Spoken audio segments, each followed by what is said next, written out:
শ্রদ্ধেয় নরেন্দ্র মোদীজির উপস্থিতিতে ভার্চুয়ালি দেশের সমস্ত জেলার সাথে বিকশিত ভারত প্রকল্পের তিনি শুভ সূচনা করেছেন। যদিও সেটা গত 15 তারিখ, অর্থাৎ এই নভেম্বর মাসের 15 তারিখ ভগবান বিরসা মুন্ডার জন্মজয়ন্তীতে, যেটা জনজাতি গৌরব দিবস হিসেবে আমরা জানি, সেই জনজাতি গৌরব দিবসে ঝাড়খণ্ড থেকে প্রধানমন্ত্রীজি সেই বিকশিত ভারত প্রকল্পের সূচনা করেছিলেন।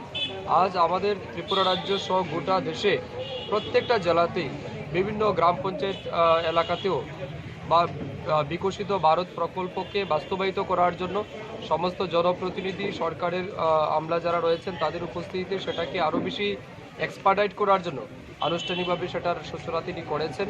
এবং ওনার যেটা মূল মন্ত্র আপনারা শুনেছেন ওনার বক্তব্যতে, বিশেষ করে ভারতবর্ষের 4টা মূল স্তম্ভকে তিনি বেছে নিয়েছেন।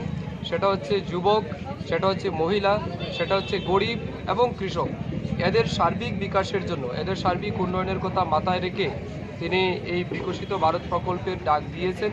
এবং ভারতবর্ষের প্রত্যেকটা নাগরিক সরকারের সমস্ত সুযোগ সুবিধা, বিশেষ করে ভারত সরকারের সমস্ত ফ্ল্যাগশিপ প্রোগ্রাম বা স্কিম যেগুলি আছে সেগুলি যেন সঠিক সময়ে মানুষের কাছে পৌঁছে যায়, তার লক্ষ্যমাত্রা নিয়ে প্রধানমন্ত্রীজি কাজ করছেন।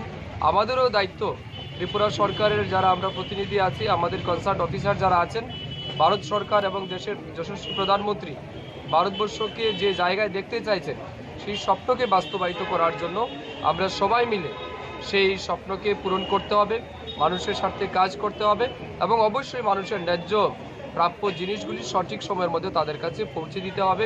গরিব মানুষের স্বার্থে মোদি যে সমস্ত প্রকল্প এখন পর্যন্ত ঘোষণা করেছেন, রিসেন্টলি তিনি আবারও বলেছেন যে আবারও আগামী 5 বছরের জন্য 80 কোটি মানুষকে বিনামূল্যে খাদ্য প্রদান করা হবে। তো সমস্ত কিছু মিলিয়ে ওনার যে উদ্যোগ সত্যিই প্রশংসনীয়।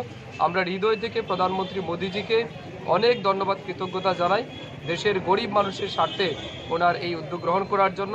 আমরা সত্যি গর্বিত, আমরা অনুপ্রাণিত, আমরা আপ্লুত।